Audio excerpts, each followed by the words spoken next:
மக்களுக்கு நல்லது பண்றதுக்கு அரசியலுக்கு வாங்கடா, கொள்ளை அடிக்கிறது கொலை பண்றதுக்கு மாடா அரசியலுக்கு.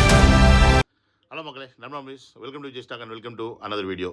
மே 1 இன்னைக்கு பார்த்தீங்கன்னா உழைப்பாளர்கள் தினம்.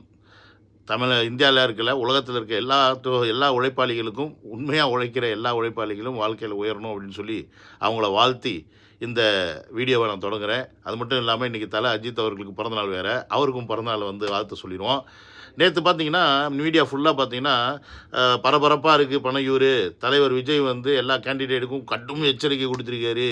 எல்லோரும் இந்த எலெக்ஷன் முடிஞ்ச அன்னைக்கு, ஓட்டு அன்றைக்கி முடிஞ்ச உடனே அன்றைக்கி எல்லோரும் எத்தனை மணி ஆனாலும் பனையூர் சேர்ந்துடணும்பா, நான் உங்களுக்காக காத்திருப்பேன் அப்படின்னு விஜய் ரொம்ப ஸ்ட்ரிக்டாக கேண்டிடேட்ஸ்லாம் ஆர்டர் போட்டிருக்காருன்னு சொல்லிட்டு மீடியா ஃபுல்லாக பயங்கர பரபரப்பான்னு பேசிகிட்டு இருந்துச்சு. ஸோ இதன் பின்னணி என்ன, ஏன் அதற்கு அவர் பன்னீருக்கு வர சொன்னார் அப்படின்ற பல விஷயங்களை தான் இந்த வீடியோவில் நம்ம பார்க்க போகிறோம். ஏன்னா இப்போ பல குற்றச்சாட்டுகள் எழும்பிகிட்டு இருக்கு. தமிழக வெற்றி கழகம் ஒருவேளை மெஜாரிட்டியில் வின் பண்ணலை அப்படின்னா, இவங்க கருத்து கணிப்புலாம் இப்போ போட்டாங்கல்ல, 10லேருந்து 18, இதில் 30 இப்படின்னு சீட்டு போட்டாங்கல்ல, இந்த மாதிரி ஒரு வேளை ஜெயிச்சிச்சுன்னா அப்போ அந்த கேண்டிடேட்ஸ் மற்ற கட்சிகளுக்கு தாவறதுக்கான வாய்ப்புகள்லாம் இருக்குது அப்படின்ற மாதிரி டாக்ஸ் எல்லாம் போய்கிட்டு இருக்கிறதுனால தான். ஸோ இந்த ஒரு எச்சரிக்கை அப்படின்னு கேட்டிங்கன்னா அப்படி கிடையாது. பொதுவாகவே ஒரு அரசியல் கட்சி என்ன பண்ணணும்னு பார்த்தீங்கன்னா, எலெக்ஷன் முடியும் போது அந்த வேட்பாளர்களை தலைமையோட கண்ட்ரோலில் தான் வச்சுப்பாங்க. இதுதான் நடைமுறை. ஏன்னு கேட்டிங்கன்னா, நம்ம கண்ணு முன்னாடி பார்த்தோம், ஜெயலலிதா அம்மா அவர்கள் படுத்த படுக்கையாக இருக்கும்போது கூவத்தூரில் என்னெல்லாம் பண்ணாங்க அப்படின்றது உங்களுக்கு தெரியும். எதுக்காக கூவத்தூரில் கொண்டு போய் வச்சுருந்தாங்க, அங்கே அந்த 25 எம்எல்ஏ என்னெல்லாம் கூத்தடிச்சாங்க அப்படின்றது உங்களுக்கு தெரியும். ஏன்னா பெட்டி பெட்டியாக மாறும் எம்எல்ஏ வாங்கிறதுக்கு. ஸோ அப்போ நம்ம தமிழக வெற்றி கழகத்தில் இருக்கக்கூடிய இப்போ இந்த கேண்டிடேட்ஸ் 234 தொகுதி, ஒரு தொகுதி இல்லை எடப்பாடி தொகுதி. ஸோ 233 தொகுதியில் ஒன்று தளபதினு வச்சுட்டா கூட, 2 தளபதி வச்சா கூட 232 தொகுதியில் இருக்கக்கூடிய கேண்டிடேட்ஸில் அப்போ நிறைய பேர் அந்த மாதிரி விலை போகிறதுக்கான வாய்ப்புகள் இருக்கா அப்படின்னு கேட்டிங்கன்னா, என்னால் யாருக்குமே கேரண்டி சொல்ல முடியாது. ஏன்னு கேட்டிங்கன்னா இது அரசியல்.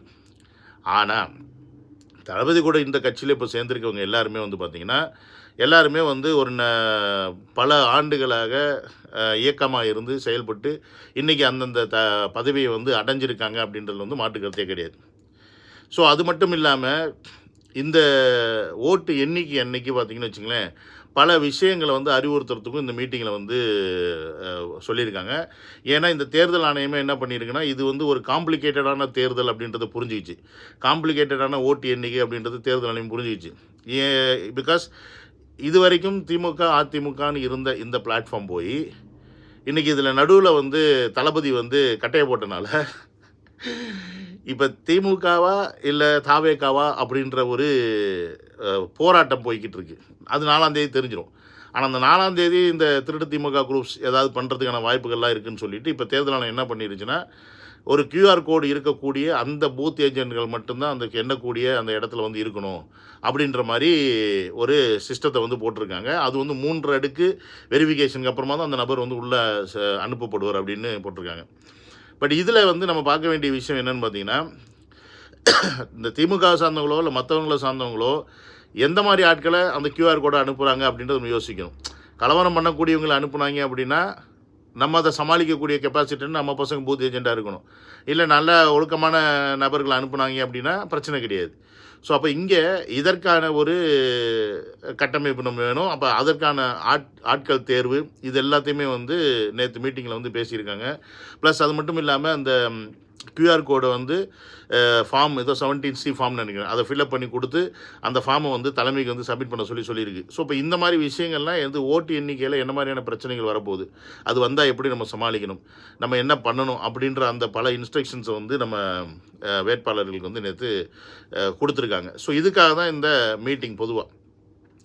ஸோ இங்கே இப்போ நம்ம பார்க்க வேண்டிய விஷயம் என்னென்னு பார்த்திங்கன்னா, அந்த கேண்டிடேட்ஸ் எல்லாருமே தமிழக வெற்றி கழகத்தோடு நிற்பாங்களா நிற்க மாட்டாங்களா அப்படின்ற ஒரு கேள்வி இன்றைக்கி பல பேருக்கு இருக்கும். ஏன்னா இவங்க தான் இந்த கருத்து திணிப்பு போட்டு ஏகப்பட்ட விஷயம் பண்ணிகிட்ருக்காங்களே. ஸோ நான் சொன்ன மாதிரி ஒருவேளை தளபதி அவர்கள் மெஜாரிட்டியாக வின் பண்ணிட்டான்னு வச்சுங்க, என்னது மெஜாரிட்டியாக சிங்கிள் மெஜாரிட்டியில் தளபதி அவர்கள் 117க்கு மேலே சீட் எடுத்து வின் பண்ணிட்டா நம்மக்கிட்ட இருக்க எந்த கேண்டிடேட்ஸும் எங்கேயுமே போகிறதுக்கான வாய்ப்புகள் கிடையவே கிடையாது. நல்லா புரிஞ்சுங்க. ஏன்னா அவங்களுக்கு முதல் எலெக்ஷன் பதவி, எம்எல்ஏ பதவி, அதுவும் தனி மெஜாரிட்டியில் ஜெயிச்சிருக்கோம் அப்படின்னும்போது இதை விட அவங்களுக்கான ஒரு அங்கீகாரம் வேறு எதுவுமே கிடைக்காது எங்கே போனாலும். அப்படின்ற பட்சத்தில் இந்த கேண்டிடேட்ஸ் எங்கேயும் போக மாட்டாங்க, நமக்கு எந்த ஒரு பிரச்சனையும் கிடையாது. ஆனால் இதே இப்போ உதாரணத்துக்கு திமுகன்னு வச்சுங்களேன், ஒரு அந்தாண்ட ஒரு 110 சீட் எடுத்துட்டாங்க, இல்லை ஒரு 108 சீட் எடுத்துட்டாங்க, இல்லை 110 சீட்டே எடுத்துட்டாங்கன்னு வச்சுக்கோங்க. இப்போ அவங்களுக்கு தேவை ஒரு 8 சீட்டோ 10 சீட்டோ தேவைப்படுது. எதுக்கு? வின் பண்ணுறதுக்கு. அப்போ தமிழக வெற்றி கழகத்துக்கு அந்த 110 சீட்டு இல்லாமல் தமிழக ஒரு 60 70 எடுத்துருச்சுன்னு வச்சுக்கோங்க. அப்போ என்ன ஆகும்? அப்போ 60 70 தமிழக வெற்றி கழகம் எடுத்தால் ஆட்சி அமைக்க முடியாது. அது 110 யார் எடுத்திருக்காங்களோ அவங்க தான் ஆட்சி அமைக்கணும். அதுக்கான ஆட்களை அவங்க எங்கேருந்து தூக்குனாங்க அப்படின்னு தான் பார்க்கணும். அது என்டிஏ கூட்டணியிலேருந்து தூக்குவாங்களா, இல்லை தமிழக வெற்றி கழகத்துக்கு தூக்குவாங்கன்னு கேட்டால் அவங்க ஃபஸ்ட்டு ப்ரிஃபரன்ஸ் தமிழக வெற்றி கழகம் தான் கொடுப்பாங்க. ஏன்னு கேட்டால் என்டிஏல இருக்கவங்களாம் ஆல்ரெடி பணம் தின்னு கொட்டை போட்டவங்க. அங்கேருந்து இங்கே வரணும்னா அவன் எந்த அளவுக்கு எதிர்பார்ப்பான், அவனை வந்து கண்ட்ரோலில் வச்சுக்க முடியுமா முடியாதா அப்படின்றதெல்லாம் திமுகவுக்கு தெரியும். ஆனால் இங்கே தமிழக வெற்றி கழகத்தில் ஒரு 60 சீட்டு 70 சீட்டு எடுத்து தமிழக வெற்றி கழகம் ஜெயிச்சிச்சின்னு வச்சுங்களேன். அப்போ இங்கே எதிர்க்கட்சியாக நம்ம உட்கார முடியுமா அப்படின்னு கேட்டிங்கன்னா அதுலேயும் சிக்கல் இருக்குது.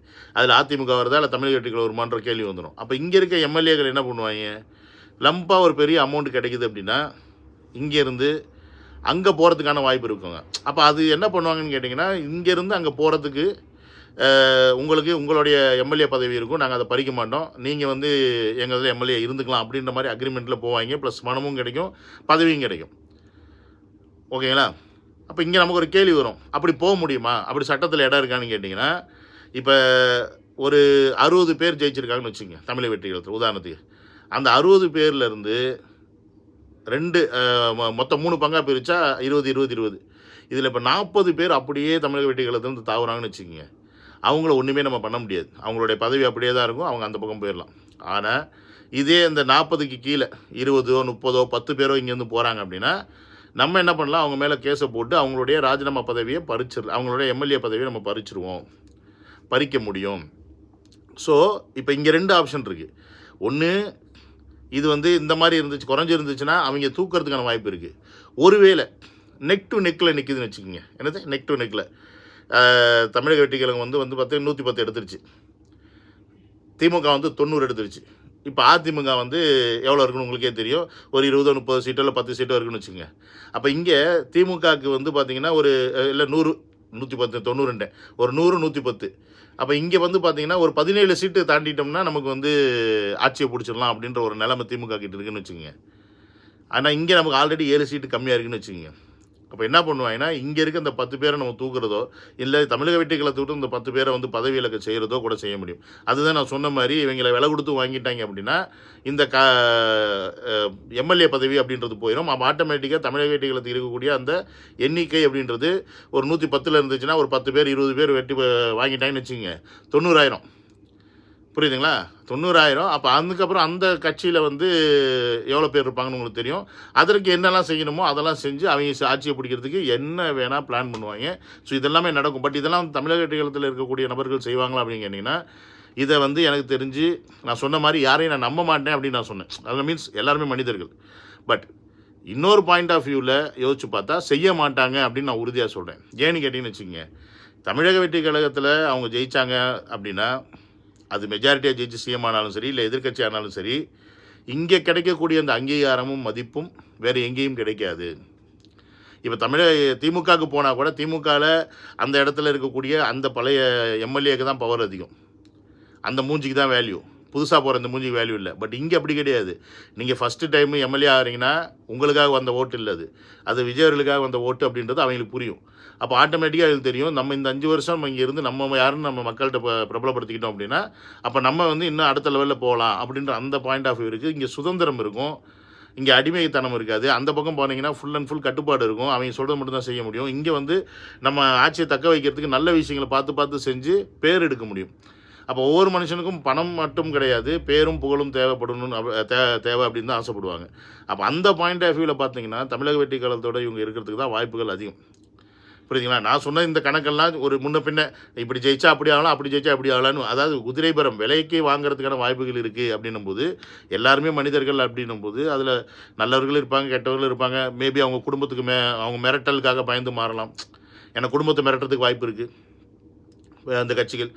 இல்லைனா அவங்கள ஒரு உசுருக்கு ஏதாவது ஆபத்து பண்ணிடுவோன்ற வாய்ப்பு இருக்குது இந்த ரிசல்ட் வந்ததுக்கப்புறம். ஸோ இதுக்காக மாறலாம். ஸோ இப்படி பல விஷயங்கள் சேர்ந்தது தான் வந்து ஒரு மனிதனுடைய மாற்றமாக இருக்கும். வெறும் பணத்துக்காக மட்டும் மாறிட்டேன் அப்படின்னு சொல்ல முடியாது.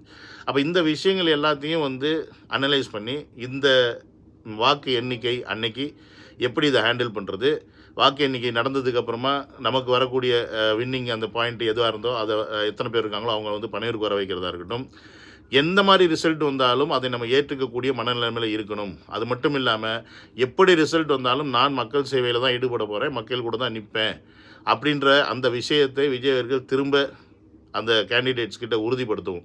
ஏன்னா இப்போ நம்ம சொன்ன மாதிரி மெஜாரிட்டியாக வின் பண்ணால் சிஎம், இல்லைன்னா ஆப்போசிட்டில் வந்து இருப்பாங்க. அப்போ ஆப்போசிட்டாக இருந்தாலும் அடுத்த 5 வருஷம் அப்படின்றது மிக கடினமான பயணம். அந்த 5 வருஷம் கூட நிற்கணும் இவங்க. அப்போ அந்த 5 வருஷத்துக்கு இவங்களை தயார்படுத்தணும். ஏன்னா அதுக்குள்ளே என்ன வேணால் நடக்கலாம். ஸோ இந்த மாதிரி விஷயங்கள் எல்லாத்தையும் டிஸ்கஸ் பண்ணுறதுக்கு தான் நேற்று அந்த மீட்டிங் போட்டிருக்காங்க. அண்ட் அது மட்டும் இல்லாமல் நம்ம தமிழகத்தை மட்டும்தான் இப்போ ஃபோக்கஸ் பண்ணிகிட்ருக்கோம். நம்மளுடைய கட்சி இன்னொன்று வந்து பாண்டிச்சேரியில் இருக்குது. அங்கே ஆல்ரெடி பார்த்திங்கன்னா ஒரு சர்வே வரைக்கும் பார்த்திங்கன்னா 10லேருந்து 12 சீட்டு வரைக்கும் டிவிகே ஜெயிப்பாங்கன்னு சொல்கிறாங்க.